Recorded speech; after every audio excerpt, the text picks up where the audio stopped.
Our next speaker is Matt Audette. Matt is the director of the Anoka, on the Anoka Hennepin School Board. As a parent of two boys, he became involved in school during the pandemic when he advocated for in-person learning, ending mask mandates, and opposing vaccination mandates for children and school staff. Matt is a lifelong Andover resident, a U.S. Army veteran, and a member of St. Patrick's in Oak Grove. He earned an MBA from the University of Minnesota and his BBA in Finance and Business Economics from the University of Notre Dame. As a member of the six-member Anoka Hennepin School Board, Matt participates in making policy and overseeing district budget, curriculum, personnel, and physical facilities, and members are elected by district to a 4-year term. Matt represents the citizens of District 4 and currently serves on the board as treasurer. Please welcome Matt.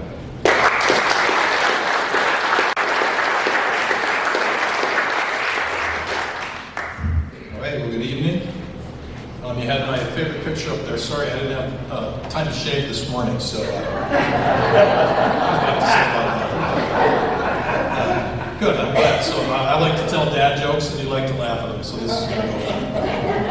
If you could go to the next slide, it would be great. So my topic, obviously, tonight is about education, and I thought that I would just try to fill you in from at least my perspective, but I guess actually from more than just my perspective. What are some problems that we're seeing in public education, and then we'll talk about what I think we could do about it. So the first problem that I would, and these aren't necessarily in order, but they kind of are.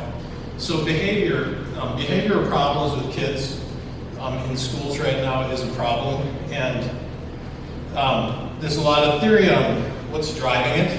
There's many people think that there's a rise in mental health issues with kids. I'm not a mental health professional, so I really don't know that. But I do know that our teachers are feeling a lot of stress, and our school system is feeling a lot of stress because of behavioral problems in schools, and because of some things that over time have changed with regard to how schools can deal with behavior problems. And so the thing to know is that progressives view consequences as oppressive. And so legislation has been passed over time that really limit what schools can do when children are misbehaving. And I'm talking about crazy things. We're hearing stories of children that literally roam the halls because they can't be physically constrained and told to come back inside and sit down in a chair. And classrooms that are being evacuated because children are in a fit of, I don't know, whatever you want to call it, if it's rage or just misbehavior, but literally throwing things in order to keep kids safe. Rather than constrain the child, they take everybody out of the classroom. So the disruption is happening daily, and it's a problem, and people don't feel like they can do anything about it. Like the adults that work in the system don't feel they can do anything about it. And that is a result of that first sentence I said. What has been passed is because people think consequences are oppressive. And schools that are in chaos cannot function. And it's clear that they can't. They're breaking down, and this is a big problem. Next one I've listed on here is achievement. So on this, we could talk about achievement overall and among different groups of kids. Schools like to group kids in hundreds of different groups. But it is true that there's a consistent gap that exists between white children generally and minority children in performance in schools, and it's a significant problem. It's existed for years, and schools, from my perspective, are not sure what to do. But what they've gone to recently is to, in their search for what's wrong, they focused on systemic racism, or systemic issues that are preventing minority children from doing as well as white children in schools. And I don't think that's the right problem. In fact, I'm quite certain it's not the right problem. The problems start at home, and there's societal problems, and they're big, and they're complicated, and they're not easy to fix. But what you never do when you're trying to fix a problem is you'll never solve it if you're focused on the wrong root cause. And when you're focusing on a root cause that is systemic racism, and you're telling the community that it is our fault for harboring these racist things, and for building systems that are oppressive against people. You focus on trying to fix that, and that's not the problem. You're not going to fix it. Another issue is inadequate civics. We are not teaching our kids civics anymore. And we're producing people who don't understand our system of government. And that is a big problem. So now we've got, at least one generation of kids who come out, they don't understand how our government is supposed to work. Our government is not supposed to work by protests and mobs. It's supposed to work through the electoral process. And elections are how we change things. And but kids just now adults don't understand it. So we've got to work on that. And then the last issue I raised is on parental authority. So there is a big debate about, this is crazy to me, about the role of parents in public education. The people on the wrong side of this issue don't even think parents should have any role in education. They think your schools, they're the experts, they should educate your children, and parents are supposed to just stay out of the way and let them do it. So there are decisions there are people that advocate for it, and there are decisions being made about children without parental consent, most notably these gender issues.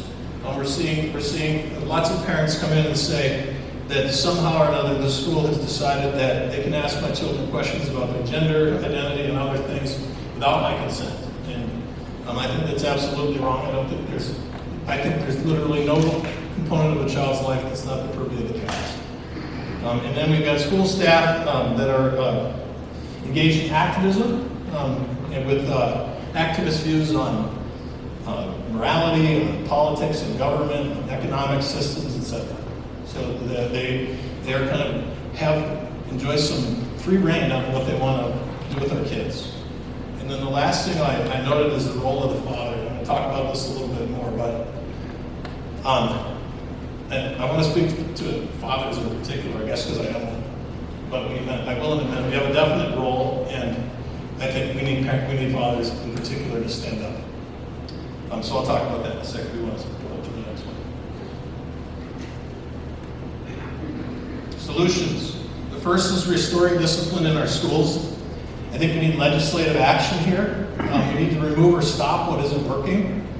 And developing, it kind of starts here. I was down at the state convention this weekend. I got to see how that worked.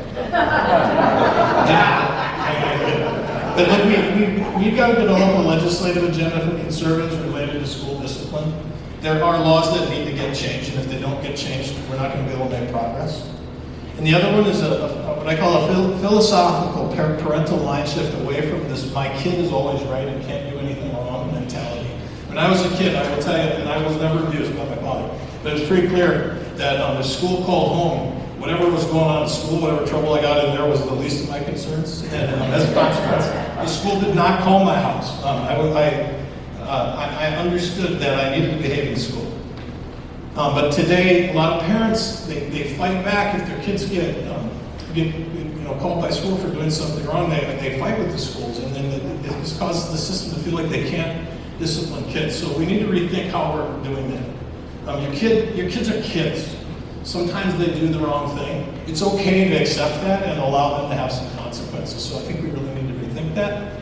We need to emphasize achievement and success primarily all the time in school. So I talk about this, it's not my thing, but something called the success sequence, which is how to avoid or escape poverty and join the middle class. And it's been proven that if people get a high school education, get a full-time job, and get married before they have kids, the probability that they will live in poverty just drops precipitously. And we don't teach our kids this. They don't understand that that's how you stay out of poverty and have a successful life. And that's not that might be a point about morality or whatever you want to see it, but if that's a fact, and it is, then we need to tell kids that. We need to educate the families about their role. You can't just drop your kid off at school and expect them to do well. Most of us know that, or many know that, but there are a lot of parents that have kids that don't understand that. And then just promoting positive attitudes among kids about achievement. Daily, telling kids your job is to come here to learn. It's to do your best and to promote that as a consistent value of kids. And And then the last is the role of parents in education. We need our schools to support parental authority. I put on here, drive it and require it. When parents don't think they either can be involved or should be involved, or when we take them out of the consequences, when we don't expel kids, or if they're doing the wrong thing, if they're not being suspended, they're being held in school, parents aren't inconvenienced because we don't like to be inconvenienced, but the result is that the kids are out of control. And the last thing I put, if you bring policies, curriculum, and instruction, move them into the middle. We need to allow space for everybody. And I kind of say, allow space for all by promoting none. It's a public school system, and if we are letting one side or the other control the agenda, then there's always going to be one side that loses in that debate. And so in my opinion, the answer is to bring things back where they used to be, toward the center. One more slide.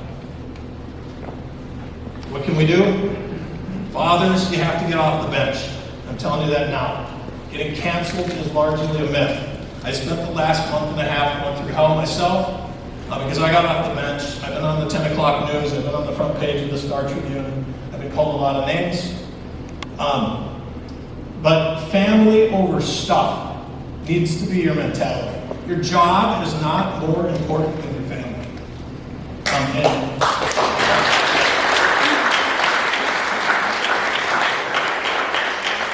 Most likely you're not going to lose your job anyways for advocating for your kids. I've not lost my job. So if you're here and you have adult children who are fathers, they need to hear the message. Dads have a role if you believe in faith, if it's biblical or otherwise. You need to protect your house and your family. And we're not doing it, and that's why we're having this problem. Participate. You can let your teachers and your principals know your expectations on these issues. Call your teacher, email your teacher, call your principal, email your teacher, tell them what you expect. That holds them accountable. They think that nobody dislikes what's happening. You can tell them that. Pay attention to what's going on, and like I said earlier, support the teacher when it comes to discipline. I don't understand why we always assume the teacher or the principal is not being truthful about what's happening in classrooms. I do get it. We worry about that. Sometimes we think that's the case, but just remember, your kids are kids. They're going to make mistakes. Expect that and support the teachers in that. And like I said, build a legislative agenda related to schools about discipline, funding, and civics education. And the last thing is find school board candidates and win elections. It matters who's on the school board. I think we're proving that. But there's still a lot more work we can do. So I think that's it.